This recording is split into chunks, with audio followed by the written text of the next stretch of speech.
Our speaker this afternoon is Dr. Josh McCabe of the Assistant Dean of Social Sciences at Endicott College, Senior Fellow of the Poverty and Welfare Program. Yes.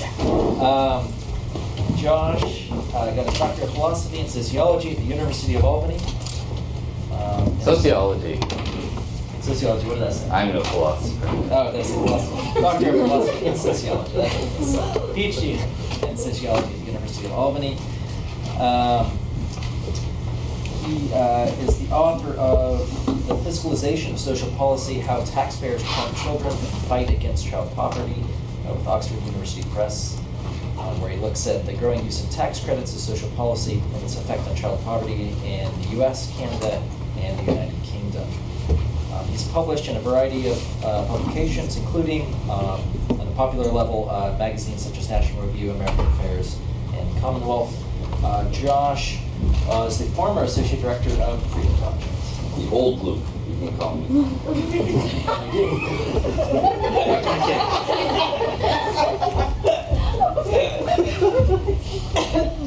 Thank you, new Luke. It's good to be back here in the old stomping grounds. Oh, okay, blushing. Okay, thank you guys for coming out. I love coming back here. Wellesley is one of those places where you guys will spend your winter break talking about ideas, freedom, liberty, all that good stuff, just for shits and giggles. So that's always a good time for me. Does everyone know what today is? Martin Luther King Jr. Day, right? So, very important holiday. So it's probably a good thing if we talk about race, racism, racial equality, inequality. So that's what I'm going to base my lecture on today. It's also one of my favorite topics. Hopefully by the end of this lecture, is anyone here really passionate about land use regulation? Okay, one guy. Anyone here really passionate about tax policy? Okay, there's one more and a soda. By the end of the day, I hope if you care about racial equality, you will be psyched and angry and passionate about land use regulation and federal tax policy. That is my goal for the day. We'll see how I do. So to start off, this is the Freedom Project. So I want to ask you guys, when you think of freedom or liberty, what are the things that come to mind? How do you conceptualize liberty or freedom? What are the requirements? That's why I introduced myself, because I'm going to make you guys talk a lot. What do you guys think of? The requirements, the first one, you have to be alive. You have to be alive. Mm-hmm. All right. So no freedom for like rocks or anything like that, just people. No, and you can't be killed, or you shouldn't be killed. Okay. So no threats to personal safety. Yeah. So personal safety is a requirement to exercise your freedom or your liberty. What else? I would say that there's kind of an individual element to it, and that it differs between, well, not differs between people, but that, like, I guess individuals should be able to act at odds with the society as a whole. Okay, so you should be able to act at odds with society, or despite social forces out there, you can choose to do something. Yeah, right, and so that gets tricky. So an extreme example, or you're like, I'd like some coffee, right? And I just stand in front of the door and like palm your face and prevent you from coffee. That would probably be limiting your freedom. Yeah. And then there's some sort of squishy ones where like you probably don't want to get up in the middle of a lecture and go get coffee. There's a social norm against that. So that's where we run into trouble of where exactly what counts as being able to go against the norm, right? Acts of violence, that's definitely a limitation. Me making funny faces at you because you're getting up in the middle of the lecture, does that limit freedom? I don't know, we'll talk about that. What else? I have no answers for you guys, I just have a million questions. Conceptualizing freedom, liberty, what comes to mind? Chatty Cathy. While you do have like your own kind of free will, there is a certain kind of limitation on how far you can go with that type of freedom. Yeah, so what's an example? I guess it's like you're not supposed to steal things, even though technically like you have the free will to do it. Like you could take it, but there has to be some kind of like punishment or repercussion for doing something. Yeah, right. So, you know, freedom. Let's say I like your pretty pink phone, right? Is it freedom? I'm like, I'm gonna take this now and just take selfies and throw it in the lake because I feel like it. That would probably be an infringement on her freedom, right? So it's some sort of balance between personal freedoms on one person and the next person. Also important. What else? Anything else? Good. No, this is a good list, right? So oftentimes we think about the ability to do what you want, right? So you should be able to sort of set your own destiny. A lack of externally imposed rules is something else we think about. Access to opportunity. No one mentioned this. Anyone think access to opportunity might be? You're nodding, so I'm going to go for you. Why is that important? Because even though you could theoretically do something, you technically aren't really free to do it unless you can access whatever it is, the job or the education or whatever it is that you're trying to achieve. Yeah, so, you know, I have the freedom to buy a yacht. What does it mean if I'm poor, right? Lack of interference, equality. Is equality important? And what kind of equality?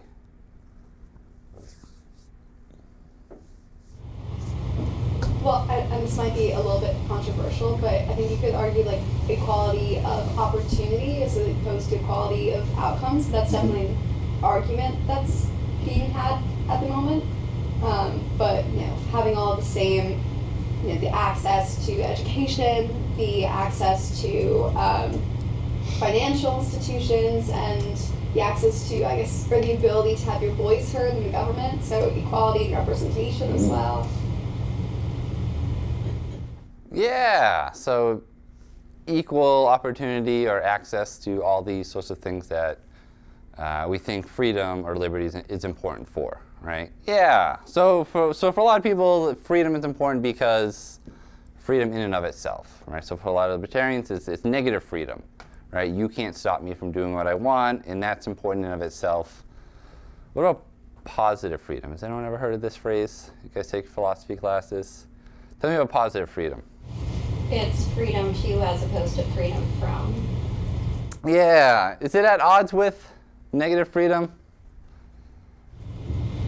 Occasionally, but if you look at it in terms of a social contract, you still have that freedom to do violence just like you have a freedom to safety.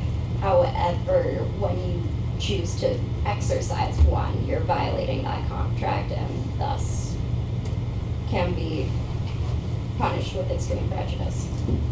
Yeah, so some people worry about a tension between these two types of freedom, right? Freedom from or freedom to. I'm a big fan of the promises of positive freedom, right? I like freedom in and of itself, but I like freedom because it lets people reach their full potential. That's really, really important to me. I grew up not too far from here in a city called Lowell. You guys probably haven't been there. If you have, it was probably to buy weed or see a concert. Right, but freedom is the ability to do what you want to achieve some sort of goal. And for a lot of people, negative freedom doesn't get you that. But I think negative freedom is a lot more important for people to reach these goals than we often think about. So today I'm going to talk about sort of the role of negative freedom, property rights of the traditional libertarian conception, in achieving racial equality, right, in achieving equal opportunity for people. So people tend to think of in terms of guarantees, right? We hear a lot about like a job guarantee, right, a right to health care, things like that. But what we often really care about is rendering things inevitable, right? This is what Jason Brennan talks about. We want to render it almost inevitable, that I don't have to make a promise that you'll get something, I just have to set up a structure that makes it really, really easy for you to do something like that. So you could say people have a right not to be in extreme poverty, right? So $2 a day poverty in much of the world, pretty much eliminated in the US, not because there's some sort of guarantee that you'll make more than $2 a day, but because you sort of have this system that makes it really, really hard to be extremely poor in the US. And I think in terms of racial opportunity and equity, this is something we don't pay enough attention to. So today I'm going to talk about how this all applies to race. Any econ people here? Okay, one econ.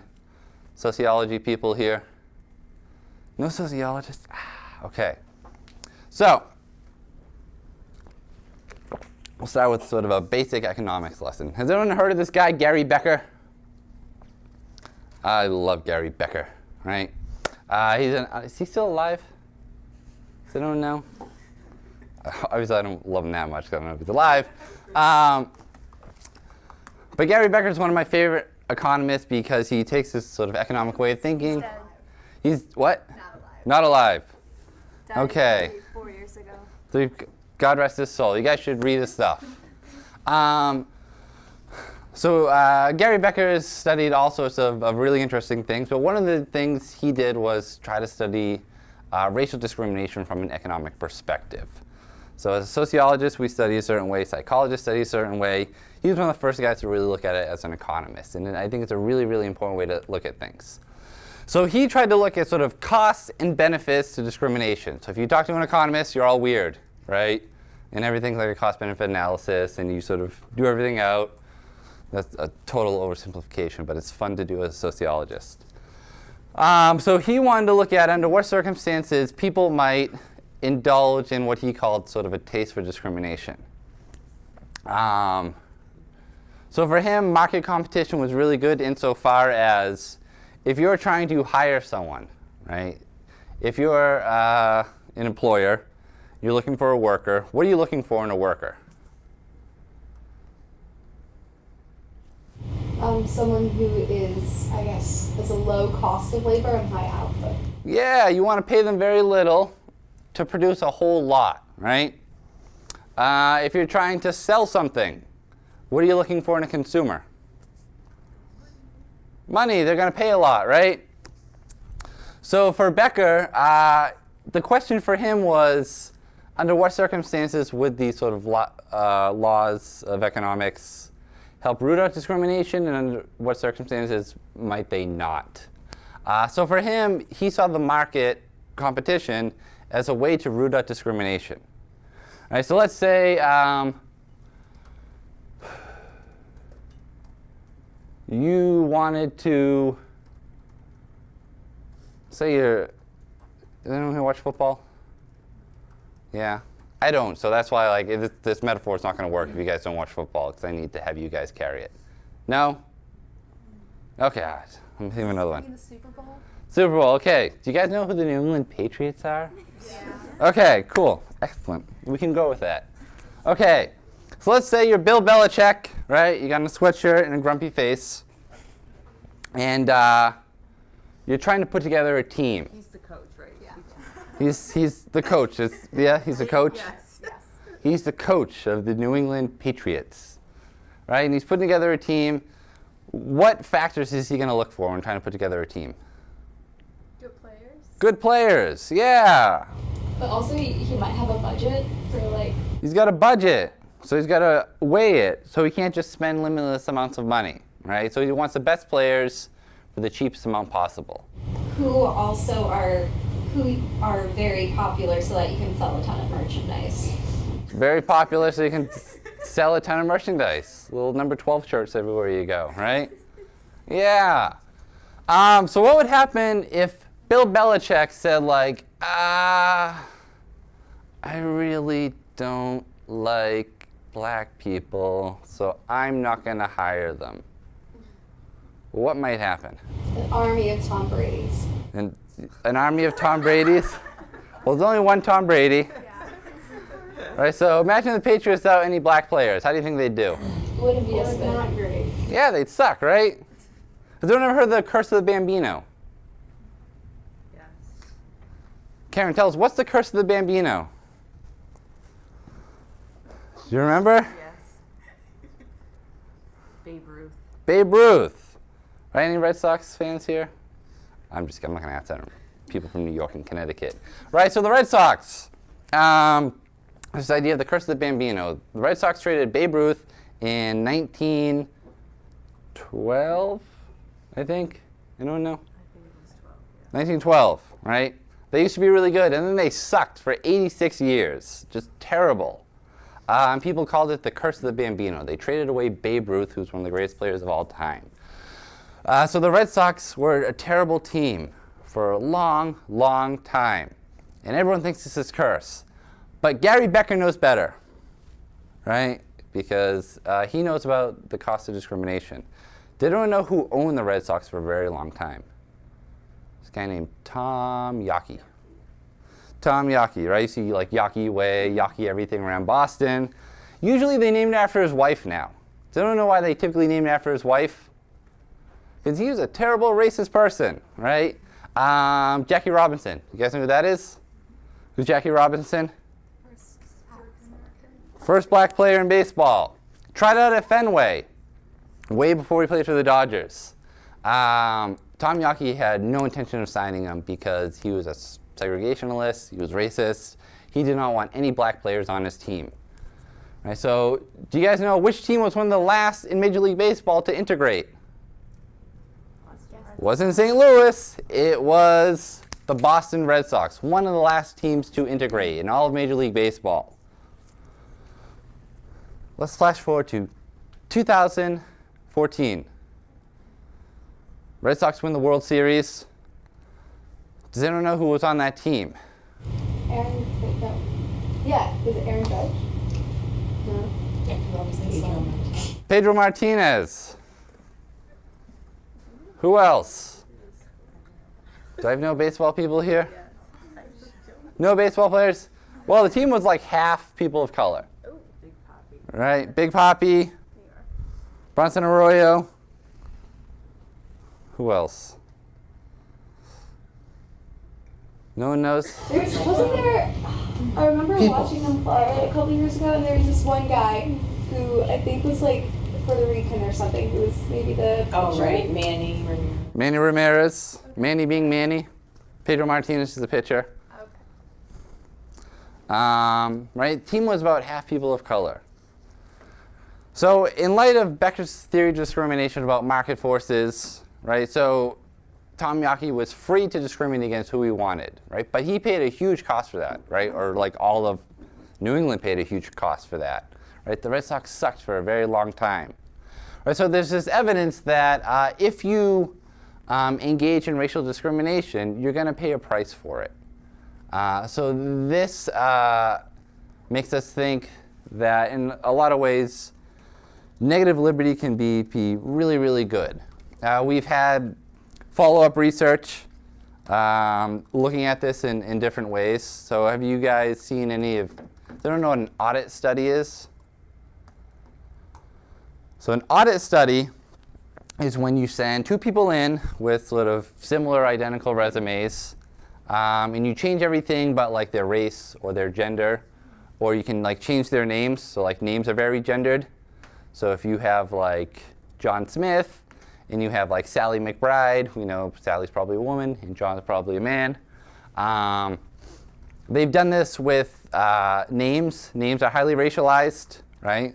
So you have one guy named like Greg Smith, right? What face pops in your head when you hear Greg Smith? Yours. Yeah, right? Jamal Jackson, right? Historically black name, right? So we have census records. They've gone through the census record, and they attach these names.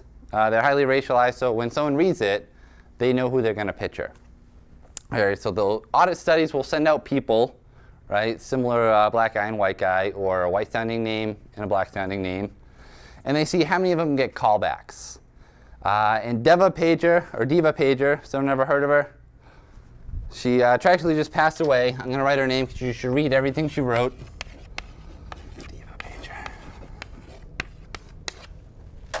She's done a few of these audit studies. And she found that, on average,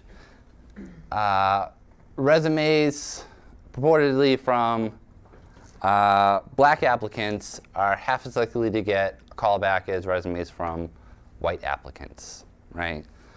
So she found that there's a whole lot of racial discrimination happening in this particular labor market that she looked at.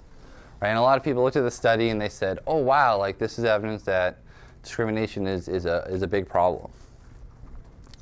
Right? Importantly, and right, she did find this, but she followed up a few years after. And she wanted to look at the businesses who had engaged in discrimination and those that hadn't. In this paper, I think it just came out last year. So the businesses that engaged in discrimination were twice as likely to go out of business than the businesses that did not engage in discrimination, right? So her argument was Gary Becker was right to some degree. People are free to engage in discrimination, but in the long run, they're going to pay a cost for it. Right? So people with racist views tend to get outcompeted in the long run. Right, historically, we find a lot of evidence of this. So Bob Higgs has written Black Economic History, even following the war, Civil War, and he found that one of the ways to improve black lives was to make people compete for their labor, right? That when you enslave someone, they have no competition, they have no alternatives. It makes their life really hard. When people actually have to pay them, and they don't pay them well, they go elsewhere, it makes their life better, right? You want people to compete for you because they're going to try to outbid each other for your labor. We find some evidence that a lot of people were unwilling to pay costs of discrimination in public life. And there's a really cool paper that looks at streetcars in the South during the same time period. And initially, streetcars in most major cities were not racially segregated. People just didn't like being told where to sit because they're tired, they just want to get on and sit somewhere. And it turns out that you had to impose a law to segregate them, right? So they know it's important that this law was important because they were segregated in a different way. So can you think of another reason, you've ever been on like a bus or something, if someone was doing this nearby you, you would get really annoyed? You guys are so young, so you don't remember this. Okay. Smoking, okay, right? Has anyone been to a place where you can smoke in a building? No? Oh, you babies, you're babies, right? So when I was growing up, there was like smoking and non-smoking sections. All right, so if you don't know who smokes, it stinks, it's terrible, right? So streetcars used to be segregated into smoking and non-smoking sections, right? Because people did a cost-benefit analysis and they're like, that guy's cigar stinks, I don't want him near me, let's put them somewhere else. Versus the cost and benefits of segregating a streetcar, right? Again, no one here, like, they're not nice people, they're totally racist, right? But are they willing to pay a price to indulge in that racism? And to set up a totally different car, to move people around, to enforce it, all those have really high costs. So it turns out for a lot of these cities, it had to be imposed from on top, right? That there was some really, really racist people who were able to take control of governments and impose this segregation on all sorts of people because it wasn't happening in a lot of places. So for a very long time, governments imposed a lot of the segregation everywhere. In South, in the North, Boston is no separate. And then you had the Civil Rights Movement. Right? You had this idea that no, not only are we going to get rid of these racist laws, we're going to codify racial equality in a lot of these laws. Right? You have all the, oh gosh.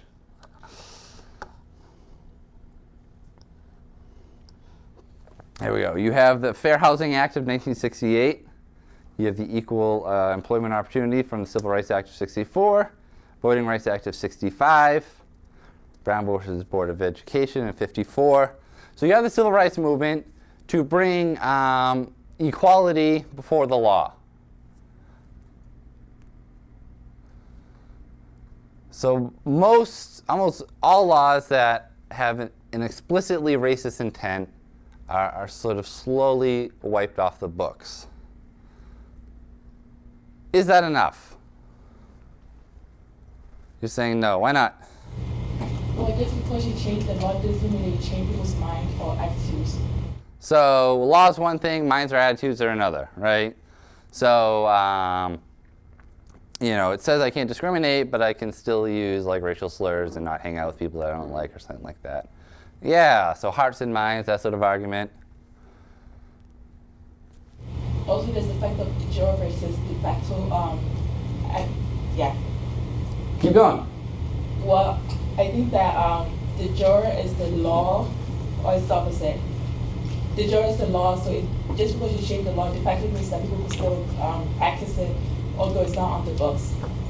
Yeah, right. So for a lot of these laws, like no one ever mentioned race, right? For most of Jim Crow, like they don't know that, like they don't mention race at all, right? So what's a grandfather clause? If your grandfather wasn't able to vote, then you couldn't vote, and that was used for African Americans since their grandparents were slaves. That means that you couldn't vote. Yeah. Look, I'm not saying anything about race, but if your grandfather couldn't vote, you can't vote either, right? In the 1870s, or 1880s, or 1890s, right? Or even if you can't vote, that means your grandkids won't be able to vote either, right? So this is perpetuating racial inequality without ever mentioning race. So civil rights movement did a lot of focusing on sort of things that actually mention race and just things that were totally egregious, right? Like the grandfather clause, wink, wink, nudge, nudge, we all knew exactly what they were talking about, right? But there's these broader cases that have highly racialized effects that aren't always covered with this. All right, so if we look 50 years later, this is from Brookings Institution. Economic mobility, this is for white folks, right? So quintile you were born into versus where you end up. What kind of story do you see here? Does this look relatively meritocratic? I can never pronounce that word. I'm gonna move this. So the odds are, if you were born in sort of the bottom quintile, 23% chance you'll stay there, 19 you'll move, 80% chance you'll move up, or 7.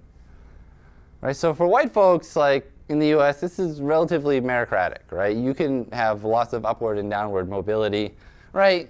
There's some, right? If you make it to the top, you have a better chance of staying there, and a very small chance of being dirt poor. But this is sort of relatively good. We should be pretty much happy with this. Let's look at it for economic mobility. For black individuals, what is this story?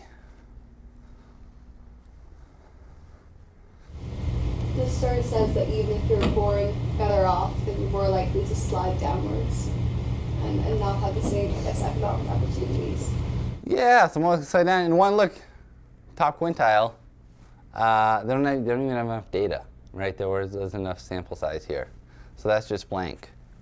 Right, so odds are, if you're born to the bottom quintile, majority chance like you're going to end up staying there, right? So for black Americans, not very meritocratic at all.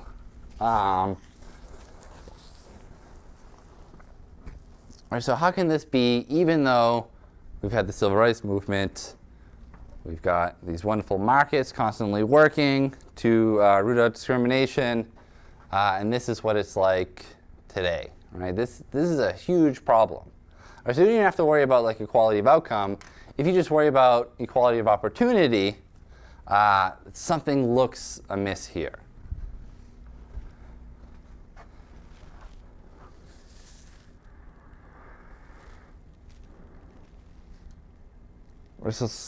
what are some of the implications? How do we line these two up, right? We said Marx is really good at rooting out discrimination. So strengthening anti-discrimination laws is very unlikely to close remaining gaps, right? We already have pretty strong ones on the books. So what can we do about inequality?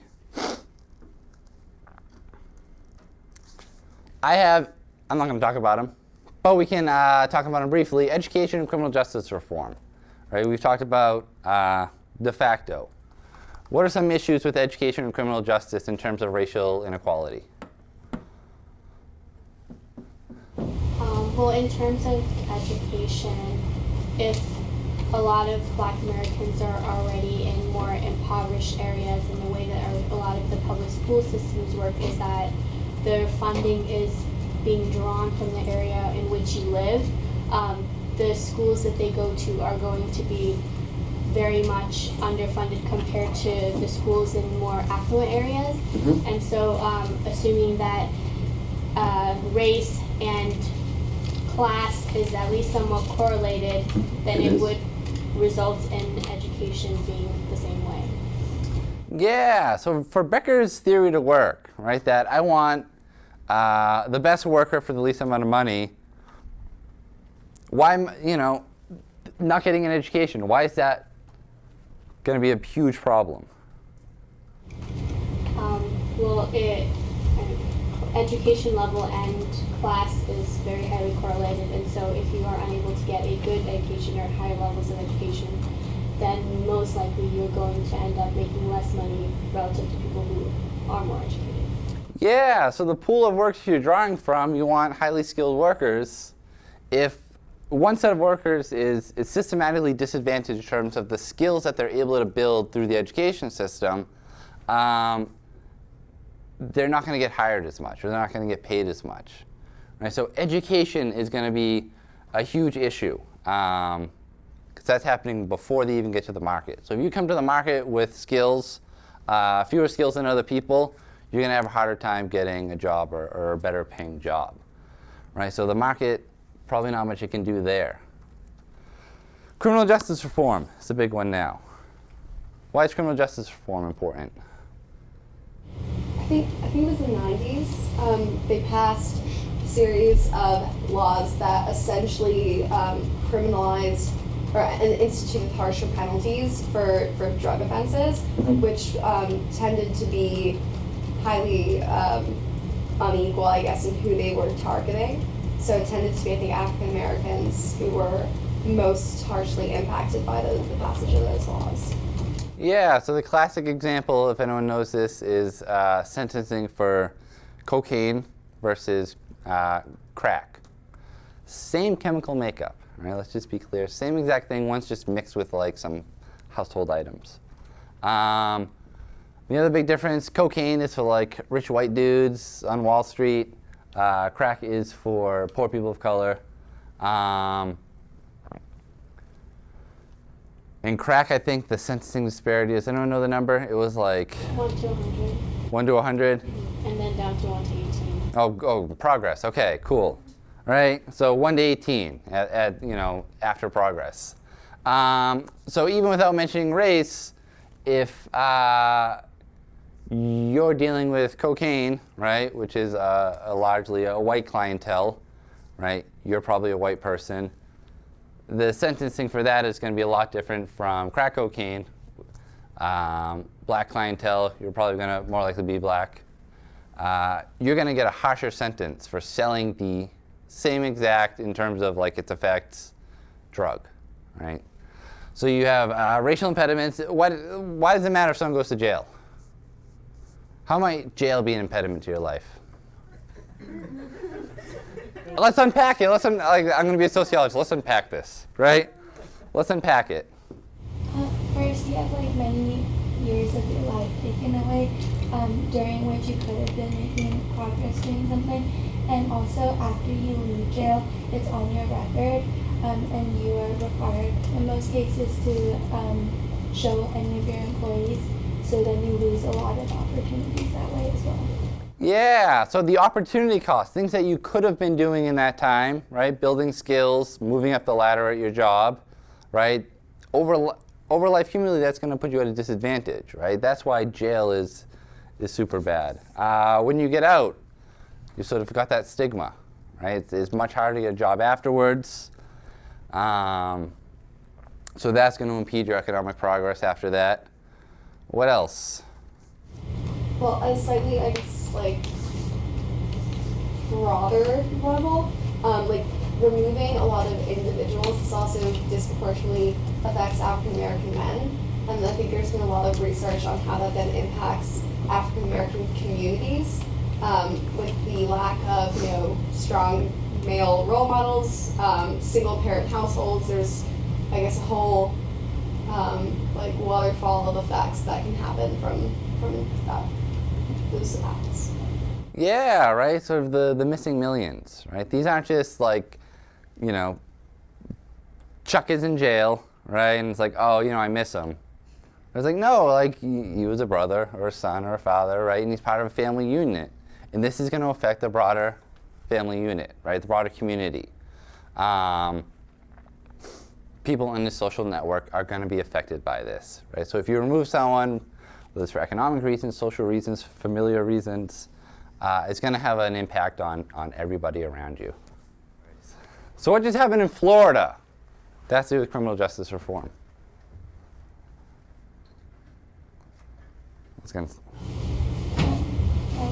Voting? Felon disenfranchisement was overturned. Yeah. Why is that important? It's bad that they can't vote. It's bad. Why? Who cares? Right? Most people don't vote anyway. Why is it bad?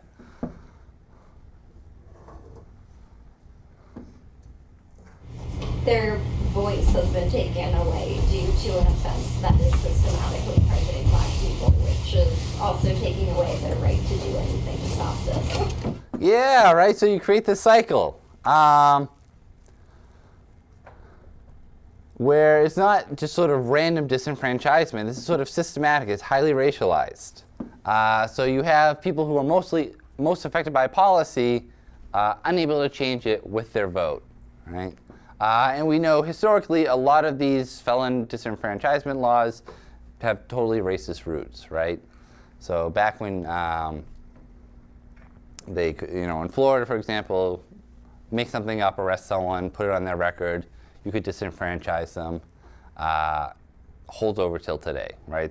These laws were put on the books way back then for very racist reasons, and they're still on the books, right? So criminal justice reform in terms of reducing sentencing, restoring felon voting rights, and all sorts of other things might help in a lot of these cases, right? Removing economic impediments. We talked a lot about what these mean in terms of labor markets.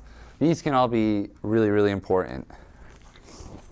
But the thing I think is super, super most important, right? Go study these things. They're super important.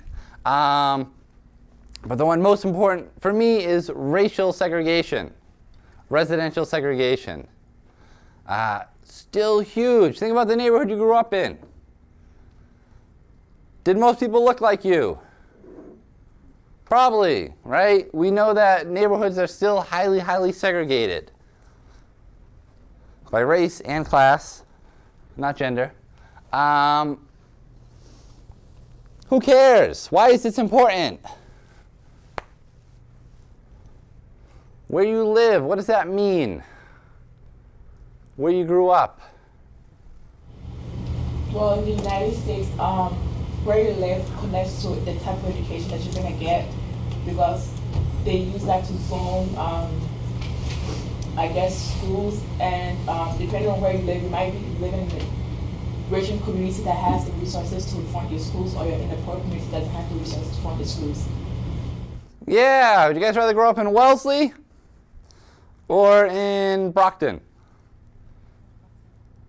Ah, no one's from around here. Gosh darn it. Chelsea? Lowell? Lawrence?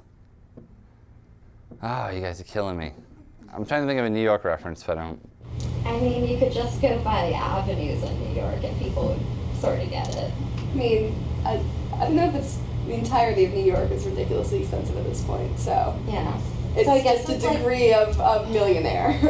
I guess it's Um, like Manhattan versus Queens. Well, there's some nice areas in Queens, but Okay, like my mom, example, my father grew up in Manhattan, my mom grew up in Brooklyn. At the time, those were very different places in the 70s. My mom was I believe the only white kid in her entire school when she was in elementary school. So that's an example of, places that are geographically similar, but across the river, and it's very, very different. Yeah. So what do the schools look like in two different places? Different quality, different types of teaching. I think there are some places that are kind of more vocational versus more higher education. there was that famous instance about one public school, I forget where in the city, where a bunch of parents would pay extra to have all these extracurriculars for their children because they went there. Eventually, however, that was overturned, saying it's not fair that just this one public school got all the extracurriculars for the children. But the parents were paying extra to add to their education, the children's education. Yeah, right. So who is it? Who mentioned like the tax base? Was it you, Anna? Tax what? Sort of the tax base funding for schools. Was it you? Right. So it's what you can afford to fund for a school. Right. So if you think property taxes, we'll talk about this. If you have all $1 million homes versus all $150,000 homes, right? Slap the same property tax on both of those. One's going to generate a lot more income, right? And all this is just based on who lives around you, right? It's not like your fault that some boundaries were drawn and you have lots of rich people or poor people near you. And also matters, think of bake sales, right? So you raise money for the swim team, right? Trying to raise money in a community where everyone makes 30 grand a year versus a community where people make $200,000 a year, right? You're going to sell a lot more cookies in a rich community than you are in a sort of low-income community. So that's going to, even beyond the tax base, influence how much you have for your education.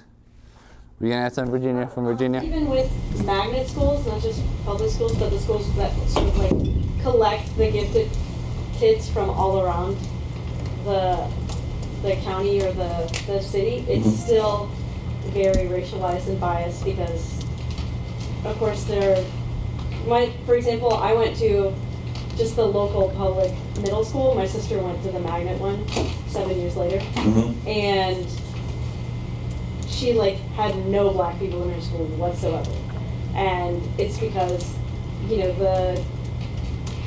this very reason, and the application process is difficult, which, if you don't speak much English, you can't, apply to schools like this. And so it's just kind of like layer on layer of inequality that just, I don't know. Yeah, your school's going to determine even magnet schools, for one example, applying to college, right? Let's cast a light on Wellesley, right? You guys have a very high percentage of students from the 1%. Very high. Very high correlation between SAT scores and family income.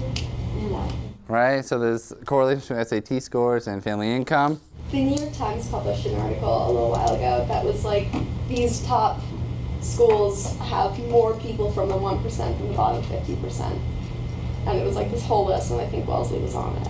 So Wellesley actually does better than most, Yeah. right? And you guys have 5% from the top 1% and 6% from the bottom 20% or something like that. I'd have to look it up, but and that's a good supportive school, right? Wellesley does better than comparative schools, right? So when you're trying to get into Wellesley, things you're going to look at, right? SAT scores, that's something people always focus on, right? AP classes that are offered, right? Some schools offer more than others. Extracurriculars, right? Why is that important? Certain schools don't have the money to offer extracurriculars. Yeah, you're going to get bumped on your application for that if you just don't have clubs. Or if you're working, you don't have time. Or if you're working, yeah. Right, so a lot of these things, right, where you live is going to determine where you go to school, might actually influence where you go to college, right? So these things have big repercussions elsewhere. Why else is where you grow up important? Maybe like food security, because like some neighborhoods are like food desert, you don't have like access to like healthy food. So this idea of food deserts, right? So we have to be careful with food deserts. Who's from Chicago? Who's my Chicago person? Right? So a lot of the research on food deserts, it turns out, was in Chicago, right? Because University of Chicago is a very important university. It turns out Chicago is really weird, right? So like there's no food deserts like in Harlem, right? You can't like throw a rock without hitting a bodega with fresh fruit if you're in New York City, right? Who's from New York? Can you throw a rock without hitting a bodega with fresh fruit? No, right? There's no food deserts in New York City, right? But for some place like Chicago, right? Even if you have a really good arm, blocks and blocks without, and there's no good public transportation system, right? So the ability to get around, that's going to be important. So for some cities, food deserts are going to be a big problem.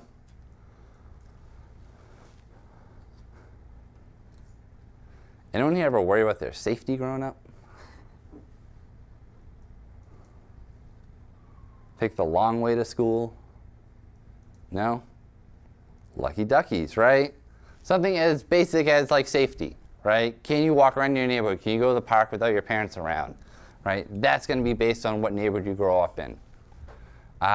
They find that violence in your neighborhood has an effect on how you do at school.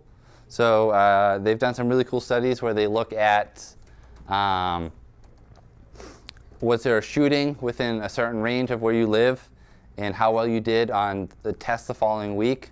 And if there's a shooting in your neighborhood, your test scores drop the following week, right? It's really hard to concentrate on your work when there's violence in the neighborhood, right? It's really hard to get to and from school when you know there's certain streets that you can't go on, right?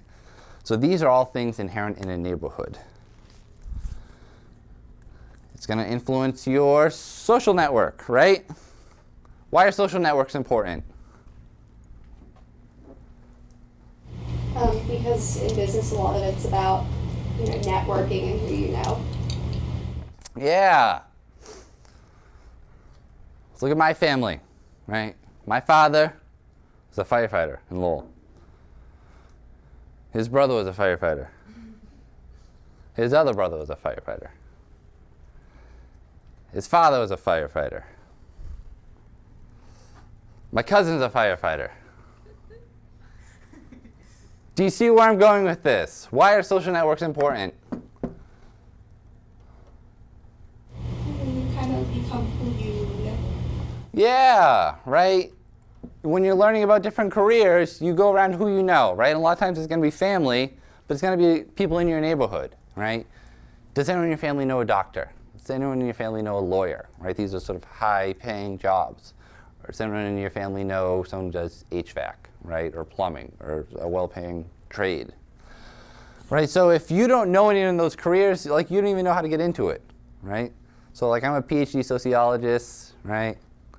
And my dad's like, what do you do all day? I was like, he doesn't even know what I do all day, right? And I'm like, hey, Dad, how do I become a professor? He's like, I don't know, right? Take the firefighter exam. I'll help you with that, right? Right? But these are things that we think that, you just grow up and you learn how to be an astronaut or a doctor or a lawyer or something like that. What you can imagine is possible is based on those around you, right? Your neighborhood and your family. So your neighborhood is going to determine your social network to a large degree. So why does all this matter in terms of race?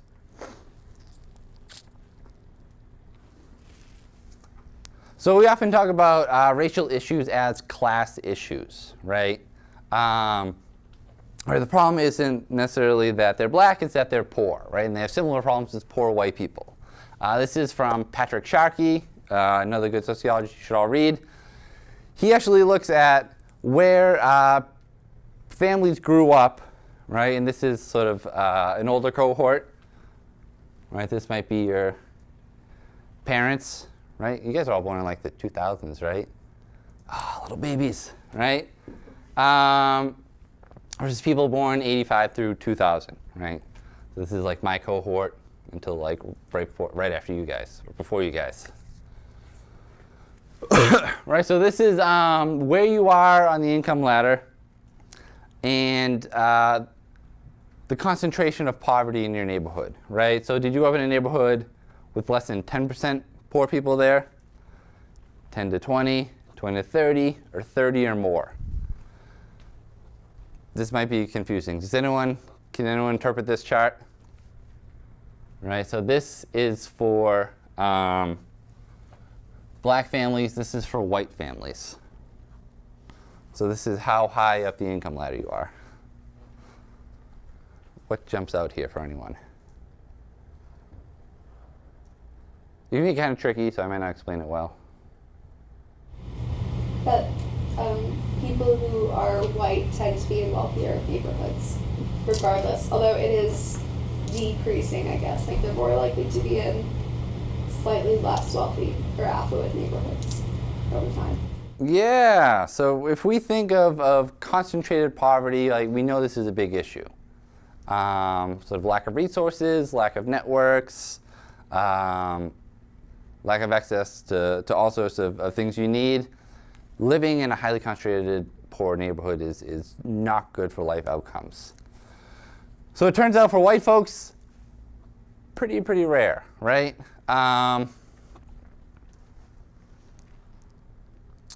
The odds of being born to a high poverty neighborhood is extremely rare for whites in both cohorts, right? It turns out if we define it as sort of over 10 or 20%, it's almost the norm for a lot of black families. So poor whites are actually likely to live in a better neighborhood than middle class black families, right? So you say like, oh, I was poor too, like, but I made it. As a white person, you're not actually comparing apples to apples, right? So if you are a poor white person, you live in a better neighborhood on average than a middle class black person. That's going to have huge implications for all the things we just talked about, those access to resources. Black families are still systematically segregated in the worst possible way.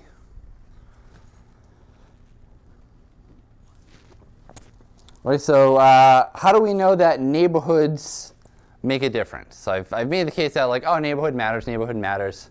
How do we know? Right, we might conduct an experiment and randomly put people in different neighborhoods. That might be a little unethical. Why might that be unethical? What's that? I said some black person might get shot. Or anyone, right? Like we can't tell people where to live, right? But we have some sort of quasi-experiments. In some cases, when they've sort of torn down housing projects and they take all the residents and they put them elsewhere, they often have a lottery. To some say, well, we have vouchers to move to different neighborhoods. And because it's a lottery, it's pretty randomized. So we can see it's not like people selected into different neighborhoods. They either got a golden ticket or they didn't. So what difference does a neighborhood make? So even just holding everything else constant, right, and just changing the neighborhood, this is the effect of decline in concentrated disadvantage among black adults, families, and individuals. Right, imagine getting a like $18 or an $8,000 pay bump just from growing up in a different neighborhood, right? 5,000 or 6,000 on an individual level, right? So this is like, you take the same person, they grow up in a different neighborhood, huge jumps in income just by moving them out of concentrated poverty, right? That's huge. Like you don't usually see these types of effects. This is giant. Like my mind exploded when I read this. Right, so this is just devastating. The fact that we have racial segregation on top of concentrated poverty. So, where did it come from? And what might we do about it? So I want to spend a big chunk of time now talking about where did it come from, right? So there's lots of theories of why we have racial discrimination. What are some of those theories?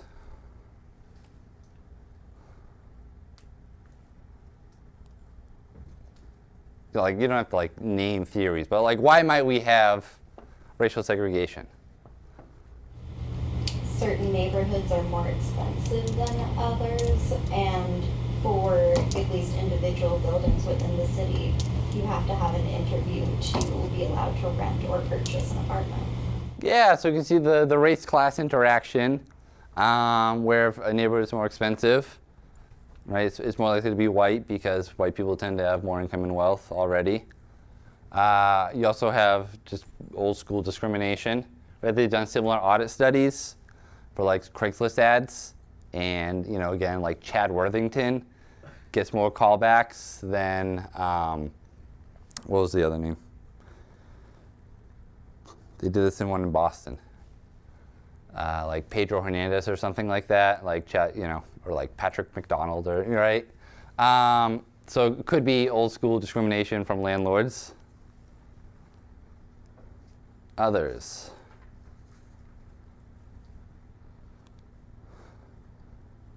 People say a lot of it's preference, right? You want to live in a neighborhood that's comfortable to you, where people look alike, right? Homophily. This idea of birds of a feather flock together. This is like, I guess, kind of more of a macro thing, but I think there are also kind of regional differences, like the coasts, I think the Northeast and then California tend to make, have much higher average salaries, and also tend to have different, racial makeups than the rest of the country, perhaps. Yep, so region. Right, you can only have neighborhood integration if you live in a larger geographic area where there's a good mix of people. So like West Virginia, it's going to be harder. Yeah, there's also I think differences in like cities and urban environments.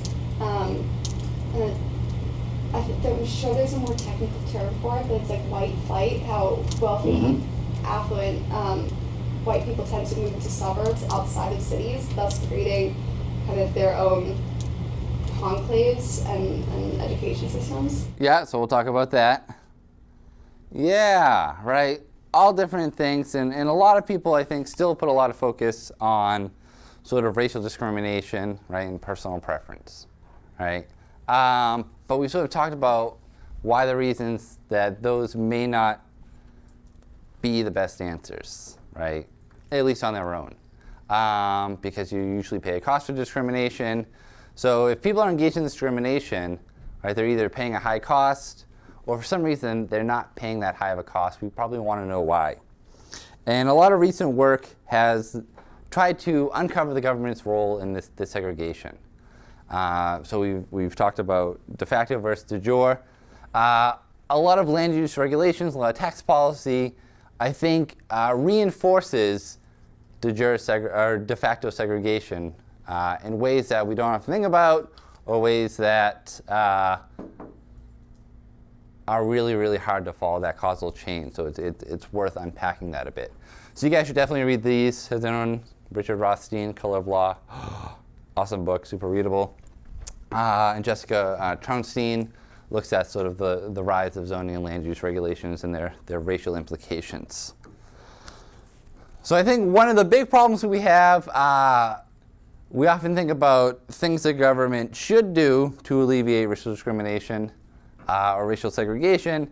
I think there's a whole lot the government could stop doing to reduce this problem.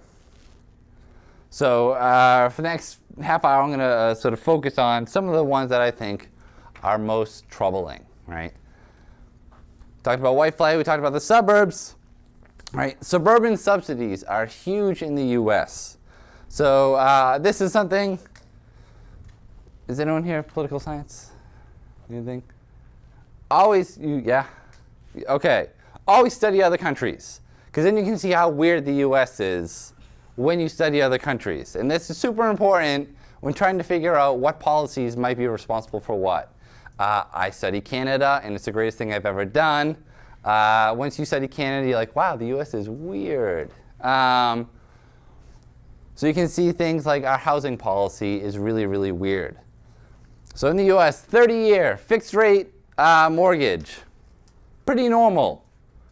There's like no other country that has that, right? It's probably like one other country. Housing in the US is super, super subsidized by Federal Housing Association and VA, these mortgage subsidies. And these have some major, major racial implications. The classic ones that people often talk about, these subsidies would favor new home construction in the suburbs over rehabilitation in urban areas, right, starting in sort of 1940s and 50s. Why might this be racially problematic? If you can't afford to buy your own car, you still need public transportation, so you're going to want to be in an urban area rather than in the city. Yeah, it's more expensive to live in the suburbs, transportation-wise. Additionally, it means that, these infrastructure in the cities is not receiving sufficient funding, or I guess as much funding as it could otherwise get, and thus the infrastructure will begin to deteriorate over time. Yeah. So the cities are going to be neglected.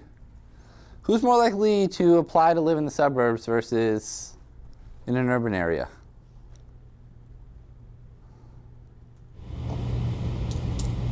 White middle class people.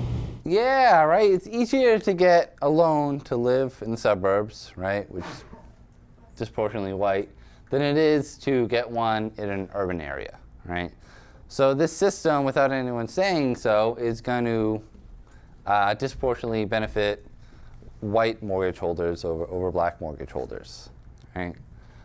This doesn't even go into redlining. You guys, I'm sure, have hopefully all heard the system of redlining. Read that book I mentioned. There's lots of that in there. I'm not going to talk about that today because there's already a lot out there. But even the idea of subsidizing mortgages is going to have racial implications. It's going to favor the suburbs over the cities. It's also going to reinforce issues with wealth inequalities, right?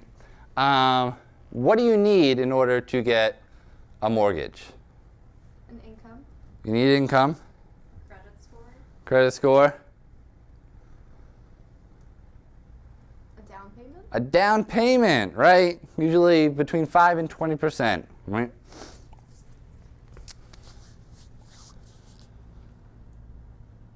So this is sort of like this myth that like we all save up and like we get a down payment, but where do you think a lot of people get that money for a down payment from? Relatives. Relatives, right? So it's going to favor people who have wealthy relatives, right? Totally beyond your control. Does anyone know the median wealth for white families versus black families? It fluctuates, but I think right now, like the median wealth for a black family is like 11,000. The median wealth for a white family is like 170,000 For household income? for just total asset wealth. A lot of it is in housing.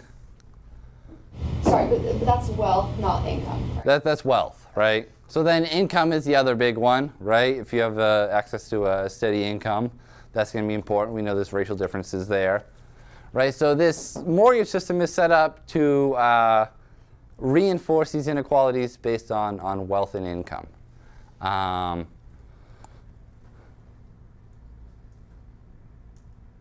So that's going to advantage suburban white families in a whole lot of ways that we don't often think about, right? So something as simple as 20% down payment. If you have a relative you can get money off of, easy to do. Who's got a relative they can get money off of? If you're white, you're more likely than someone who's black, right? So this whole mortgage system, right? Again, it's weird. No other country has it like this. But the way we set it up, and I don't think anyone did it on purpose, but it's got a totally racialized effect in this case. Second one, you talked about white flight, right? Transportation system, a lot of people have talked about, right? When you're subsidizing new roads, 128, Route 1, 495, 93, right? Easy to get in and out of Boston, right? You guys all hop on the Pike, I'm guessing? Yeah, pretty easy to get in. So another sort of suburban subsidy here. If it's easier to get in and out of the city, you can lower the cost of moving to the suburbs. Another big one, National Housing Act 1949, urban renewal. And this was actually made to improve cities. They would decide, okay, we're going to go in, we're going to take slum neighborhoods, right? They're sort of run down, aesthetically not looking so good, probably not very safe in terms of buildings, and we're just going to clear them out and like hopefully build more housing, but no promises there. Where might sort of racial discrimination pop in here in terms of slum clearance and redevelopment? Would this have something to do with like the practice of gentrification?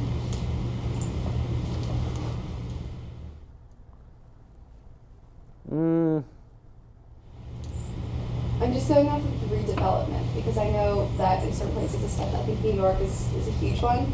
Like, essentially what they're doing is just forcing out people who tend to be, you know, one, not as affluent, and two, tend to be, I think, African American or Hispanic, and replacing it with kind of wealthy white tenants. Yeah, so one problem is, you're supposed to redevelop it, and you're not building like affordable public housing projects.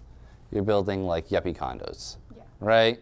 So that's going to be, it ends up in a lot of cases just being displacement, right? Because developers want something where they can make a lot of money off of. Condos, you can make a lot of money. Were the mortgage subsidies in place before or after the National Housing Act? Both. Okay, because if there were already these subsidies, so it was easier to build a new house in the suburbs while the urban areas were becoming more and more in disrepair, then this is going to affect those who are black much more than those who are white because they're already in those areas that they can't easily rehabilitate. Yeah, so if you've already had some white flight, right, who's left in urban sort of slum area is going to be disproportionately people of color. Who can't get loans to make it better so that the National Housing Act wouldn't affect them. Yeah, so they can't follow people before them. Who defines what a slum is? Is there like a dictionary they can open and be like, all right, here's the criteria for slum. All right, this one is, this one's not, this one is, this one's not. Do you think that's how it went? No. How do you think they define slums? Arbitrarily. Median income. Pretty arbitrarily, right? So a lot of times they would have some broad criteria, but you could fight it in a lot of cases. But fighting it requires lawyers, political power, right? So who do you think had the political power to say, like, no, we're a working class neighborhood, we're not a slum, please don't knock down our houses and put condos? And who didn't have the power to do that? Highly racialized, right? So you had white neighborhoods they go to and try to do urban renewal, they say, get out of here. Black neighborhoods didn't have the same sort of political resources to fight it, so they're more likely to end up being the target of urban renewal, have the houses knocked down, condos built, and sort of end up dispersed somewhere else and worse off. Right, so again, none of these, on the face of it, you'd think like, oh, this is really good, urban renewal. We're going to make neighborhoods better. In reality, political realities, and we'll talk about some of this still happening today, make it so that was not the case. So here's the big one. And this is why I want everyone, you're going to read about like your local zoning board, and it's going to burn your ass from here on out, hopefully. It's just going to light a fire under you, okay? How many of you have ever been to a zoning board meeting? Look at you guys, wow. All right, how was it? A lot of fun? It was about as fun as the DMV. About as fun as the DMV, okay, does everyone, all right. All right, so local regulations, I think, are one of the last areas that we're beginning to realize just what kind of effect they have on racial inequality and segregation. So since the discretion given to localities to place restrictions on the use of land is unique to the United States. So again, study other countries because you find the US local control of land use regulation is weird, and other places don't do it like this.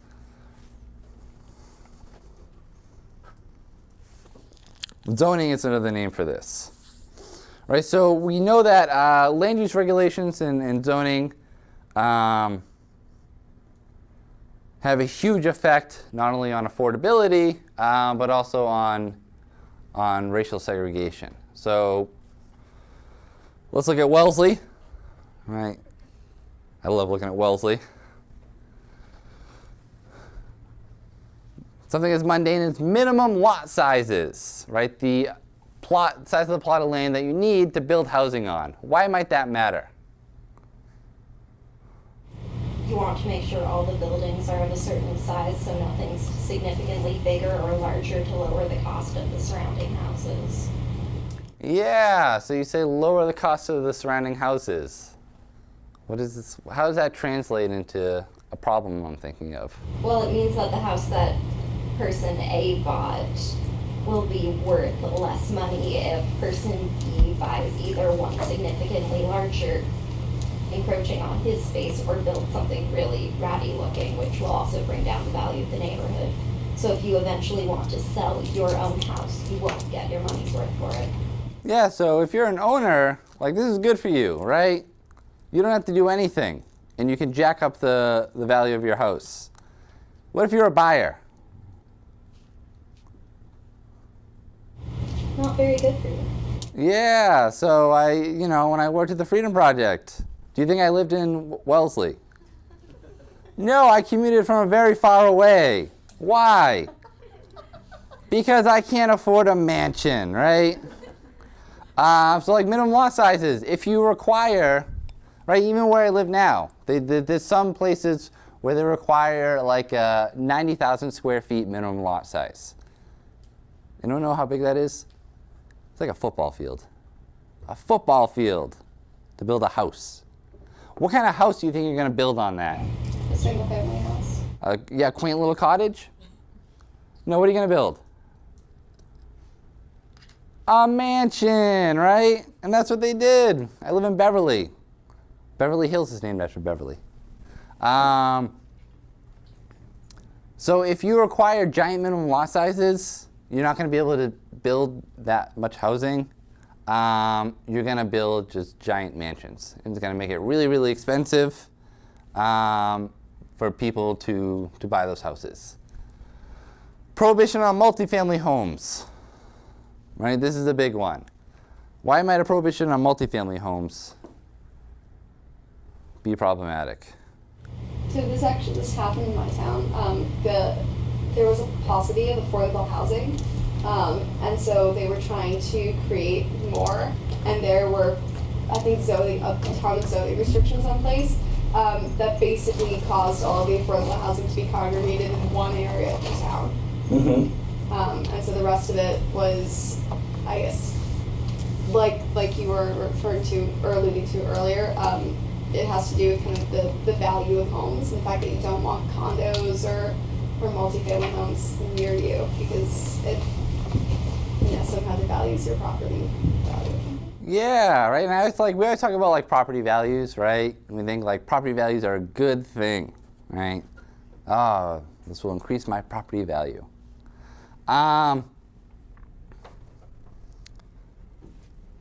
Again, if you're a buyer, what does property value mean to you? How much money do I have to spend? How much money you have to spend? Where can you afford to live, right? So we find out these things like minimum lot sizes, prohibition on multifamily homes, right? You can imagine neighborhoods looking very differently, lots and lots of different configurations, right? Buy a condo somewhere, buy some nice little like row houses, little small single family homes. All these things are illegal in huge chunks of land, right? For Massachusetts, for example, right? Try building an apartment in Wellesley, right? Laughable, okay? But that would help make Wellesley more affordable, right? Wellesley is one of the richest towns in in the Commonwealth, mostly because like you zone out poor people, right? If you're poor, you can't live in Wellesley. It's damn near impossible because we have these sets of laws that make the sort of housing that people with limited incomes could afford illegal in this geographic area, right? So it's not like we have a free market in housing here. It's highly, highly regulated. So lots and lots of people have done research, mostly on the cost of housing is what bougie white people like me typically think about, right? Like, oh, it's getting very expensive. Like, we need to do something. And we find that these regulations have a huge effect on the cost of housing, right? Where's my California people? No California people? Ah, great. Okay. Way to leave right when I need her.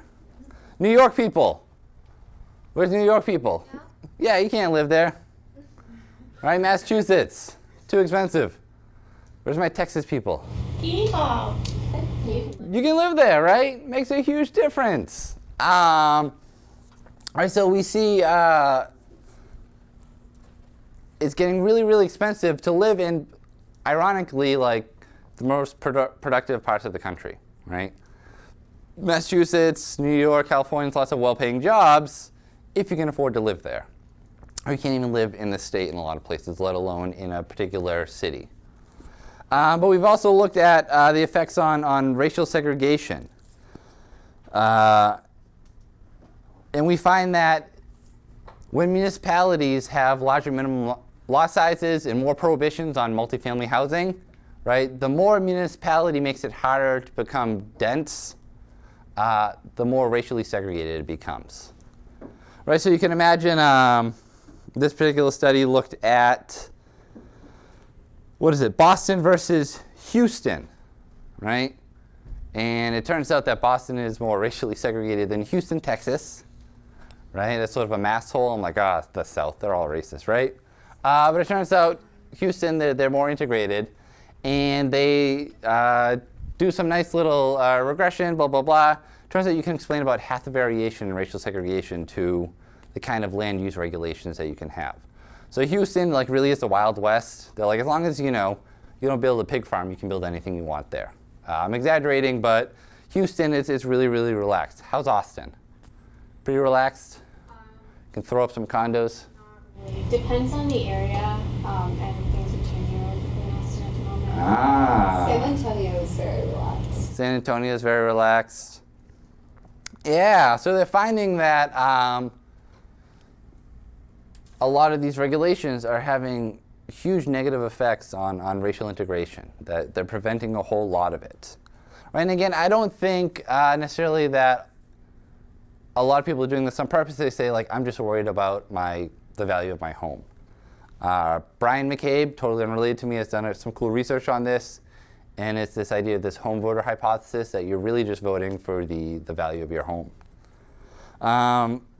Other work on this find that anti-density zoning increases black residential segregation by reducing the quantity of affordable housing available in white jurisdictions, on and on and on. They find that all these things that you would not necessarily show up to a zoning board of appeals meeting to talk about have a huge negative impact on racial integration.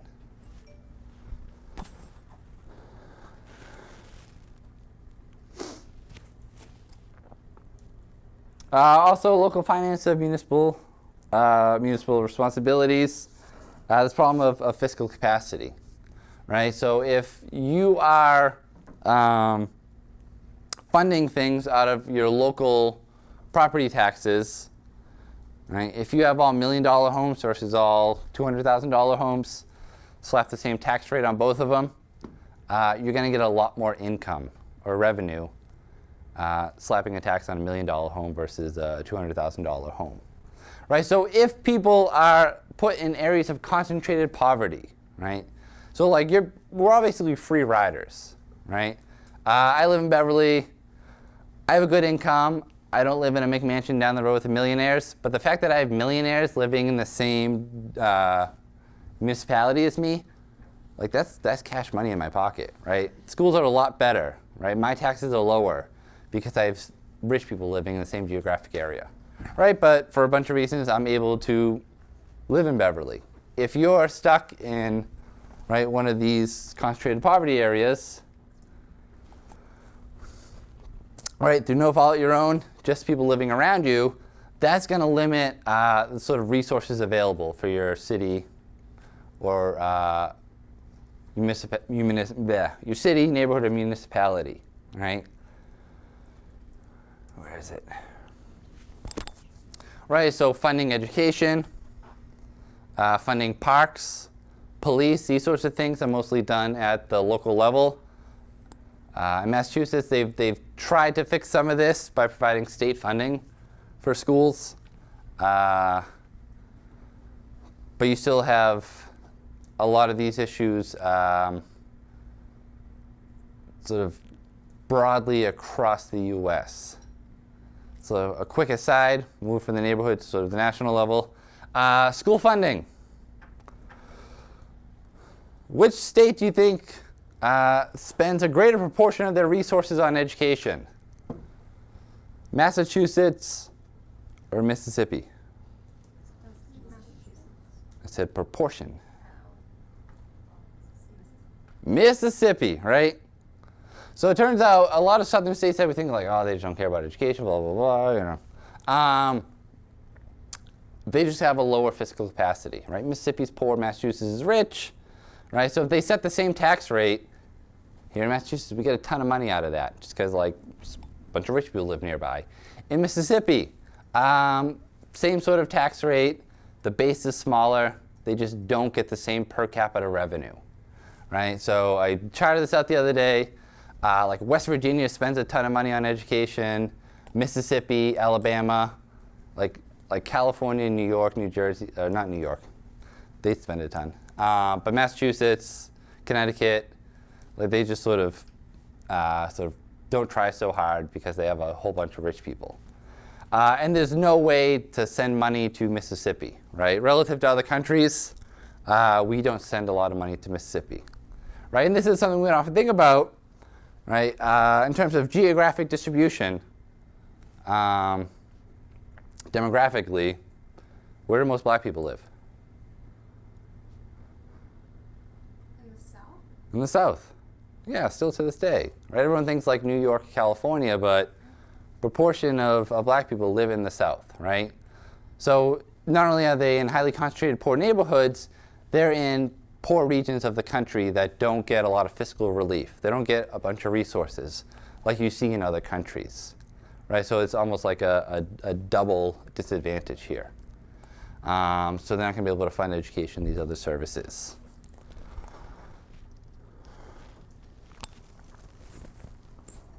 Okay, so I just rattled off a whole bunch of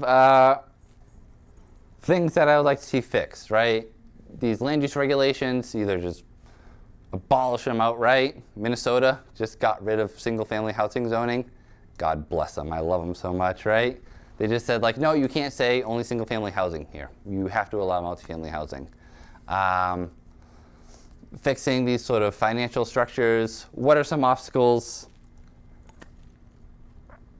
And this is where it gets tricky. Has anyone heard of YIMBY and NIMBY? NIMBY.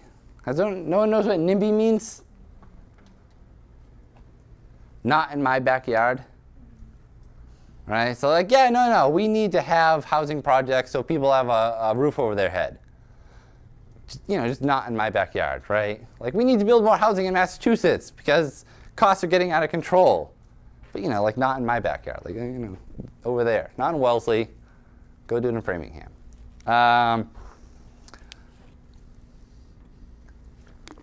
So this is one of sort of the big obstacles to building more housing or reforming the system to allow people to build more housing, which will reduce the cost of housing, which will also reduce racial segregation. Right, and I think it's no secret that when you think of people fighting for racial equality, they tend to be more liberal or progressive, right? But it's possible that there's some tension there, right? So we've talked about you don't want your home value to go down, but you believe in racial equality. So how do people actually adjudicate those two tensions? Or YIMBY means yes in my backyard. So the question is, are people who are sort of racially or politically progressive more likely to say, like, no, we need to reform these structures to build more and to help reduce racial segregation? So it's a recent paper by Marble and Null. And again, email me. I will send you all these papers. I love people who get interested in housing stuff. The argument is progressive ideology should favor more density for some of the reasons we've discussed. But this home voter hypothesis that I mentioned is that more density reduces home values or slows their rise, which reduces the value of their primary financial asset. Right, that's your house. So they do an experiment using surveys from the 20 largest metro areas in the US. So do you think who's more likely to be in favor of increasing density to lower home costs, liberals or conservatives?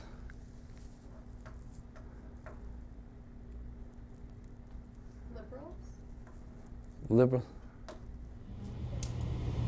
None of them? Either none or conservatives. Well, okay, I feel like this falls more along like income lines than it does along party lines. Yeah, so they adjust for all that.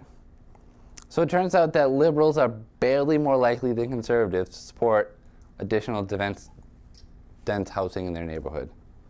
So if you explicitly tell them the effect on home prices, they're like, liberal support drops.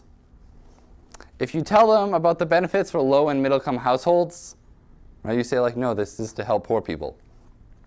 It barely budges, right? So they conclude that self-interest trumps ideology, at least when it comes to housing development. So like, this is my favorite combination of signs. I think I saw one of these in Wellesley once, right? All are welcome here, right? And you see like the 3 different languages like in other places. Or don't bulldoze our neighborhoods, change the 2040 plan. Do you know what the 2040 plan in Minneapolis was? It was to get rid of single-family housing zoning, like to sort of allow people to build more. So they're saying you can come here, if you can afford it, but like we don't want to make you able to afford it, right? So there's this weird sort of conflict here. I just have a quick question. Yeah. How much does it decrease, like your like the housing price of like the existing? So are you talking like if you allow more like, housing, then the price of your house drops by half? It's not that much. Usually it's over a longer period of time. So one of the big issues, and you guys should read Monica Prasad on this. She's written, is that this is a real issue where people, their nest egg is their house, right? Your retirement, all things like that. So it doesn't decrease it by all that much, and sometimes it actually increases it because it makes the neighborhood nicer. But it doesn't keep going up like exponentially like it is now, right? So if you look at housing prices, just go on Zillow, look at housing prices for Wellesley, and just right? So instead of doing that, it might just do this, right? It may not lose value, but it's not going to keep going up.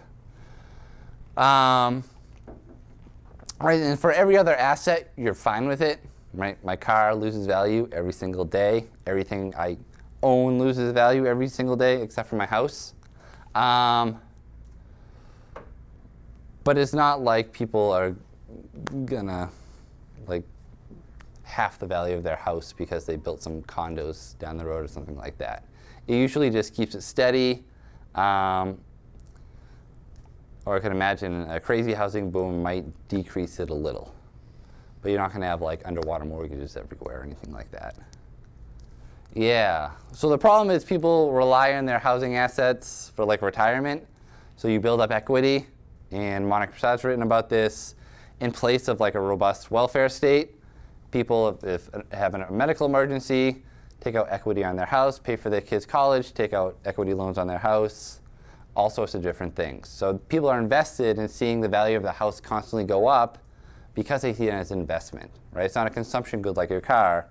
You don't care if your car loses value. If your house loses value and you plan on taking loans out on it, or it doesn't increase in value, that's when people have an issue with it. Yeah, so we can talk about there may be like more that we need to do, like build up a welfare state to make it that people rely less on their houses as well. It's an argument that she makes. How do 80/20s in New York City affect this? What is it? They're the buildings in New York City where they have 20% low-income tenants, whereas the other 80% is wealthier, those who can afford it regularly. Yeah, so as far as I know, the research on that, it sort of exasperates inequalities within the house, right? So within the building, so if you have to have below market rate for some units, you're just going to have like luxury for the other ones, right? So you can imagine in the absence, and they call it like inclusionary zoning, that you would meet somewhere in the middle. Yeah. So this is where it gets tricky. The argument is that you have people in affordable housing in those areas that wouldn't be able to afford there otherwise, but you're not addressing the problem of high housing costs, right? Because you're still limiting the supply. And as far as I know, a lot of affordable housing regulations are based on like area median income.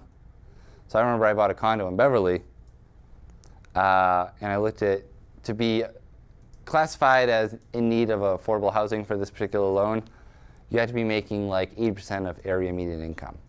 If I live in a super rich area, right, the median income is up here. So we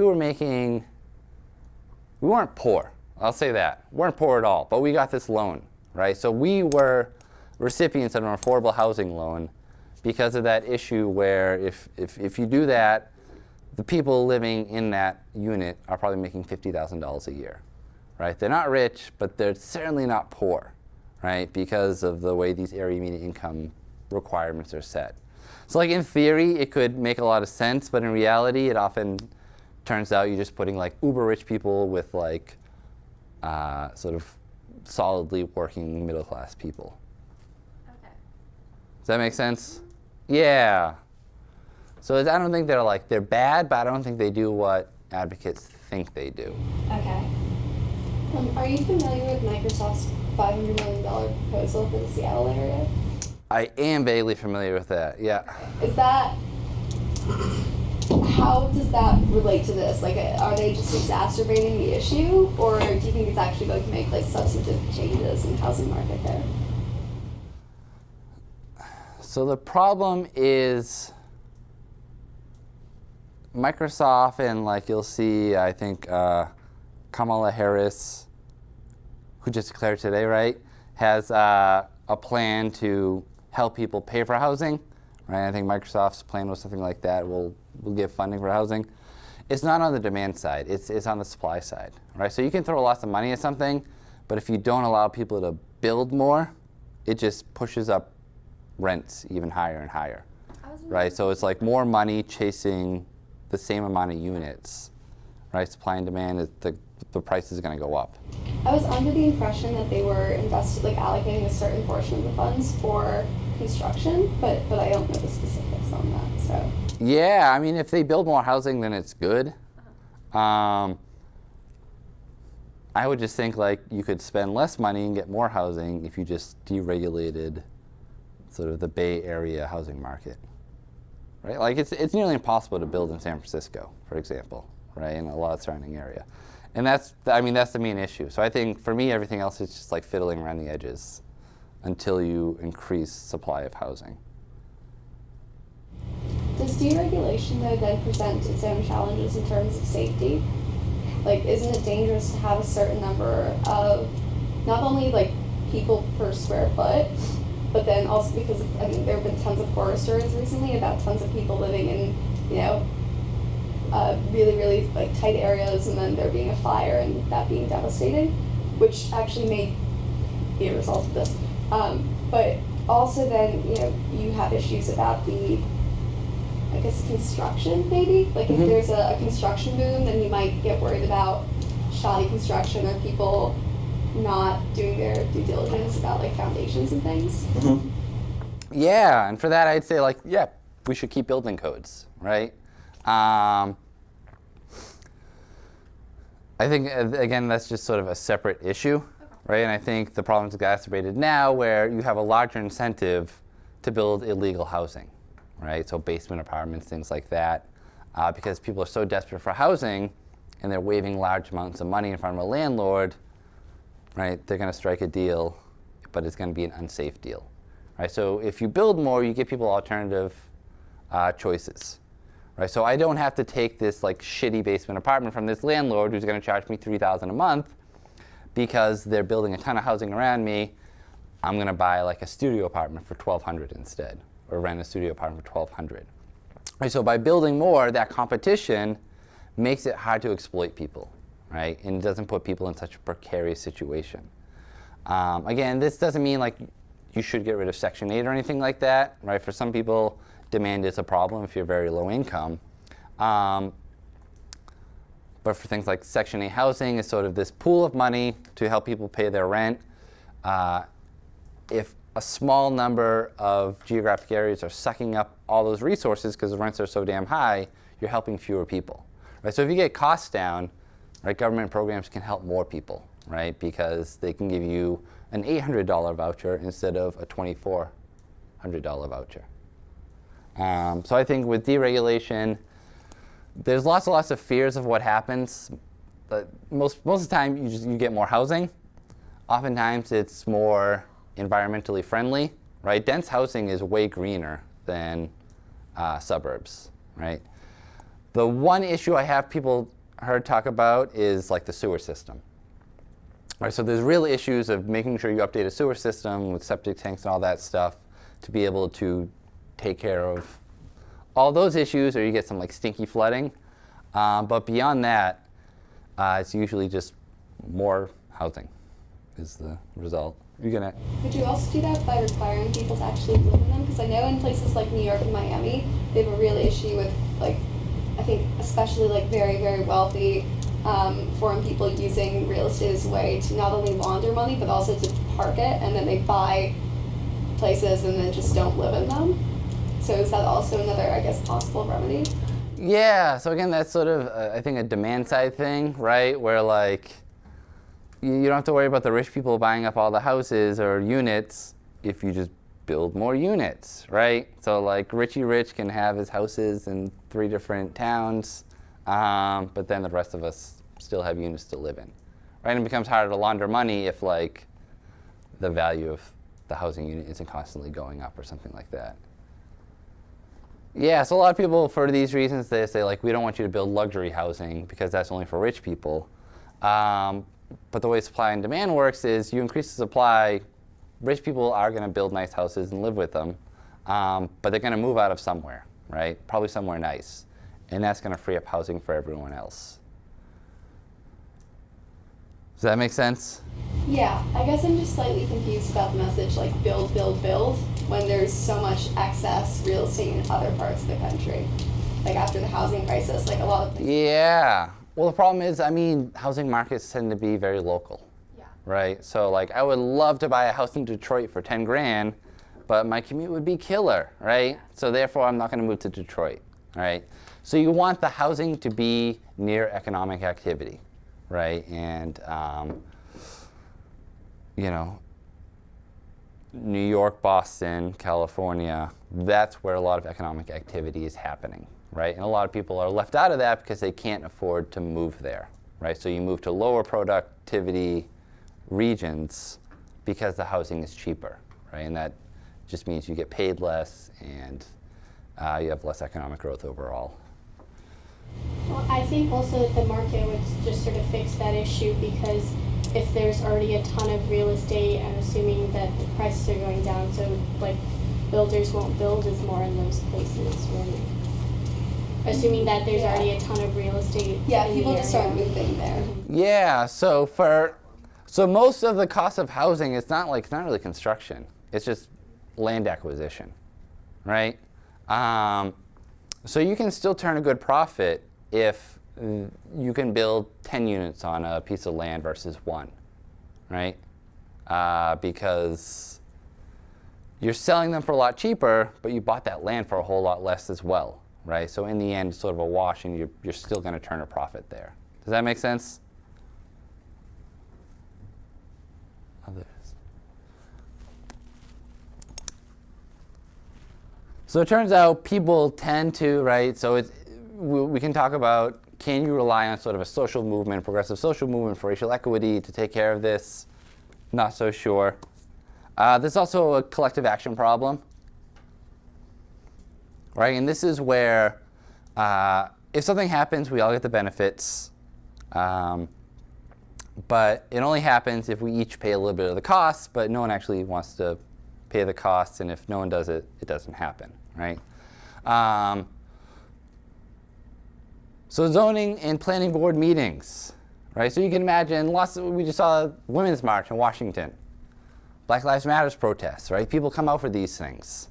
They get amped up about it, right? These can help change things. We would be a lot better off if you guys marched down to City Hall, to the Zoning Board of Appeals, and held like YIMBY signs and said like, build more housing. But nobody does that, right? I shouldn't say nobody, right? Who do you think shows up to Zoning Board of Appeals meetings? Retirees. Retirees, yeah. How do you think they feel about this?